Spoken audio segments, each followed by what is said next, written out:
Na mtazamaji wa huduma ya Ukombozi TV, hivi ndivyo ambavyo mtumishi wa Mungu Prophet Raguel Akioo amefika hapa katika viwanja hivi vya ofisi ya kijiji cha Ngongongare tayari kwa ajili ya kuanza kongamano kubwa kabisa la operation tokomeza madhara ya uchawi katika familia na katika uchumi. Mtumishi, Bwana Yesu asifiwe. Amina. Yesu asifiwe. Amina. Karibu Ngongongare.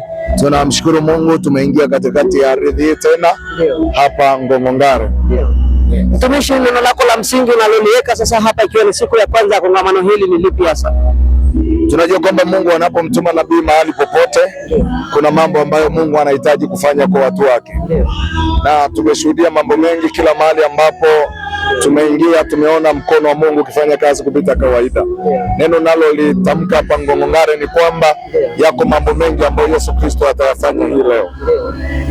Amina. Hivyo basi ndivyo mtumishi wa Mungu Prophet amefika hapa na anahakikisha kwamba siku ya leo vifungo vyako lazima vifunguke, lakini pia yale madhabahu ya kichawi yaliyokushikilia kwa muda mrefu lazima yang'ooke. Ni kwamba tuko hapa kwa siku tatu, siku ya kwanza leo, lakini pia tuko mpaka siku ya Ijumaa. Mimi ni MC Kim wa huduma ya Ukombozi TV.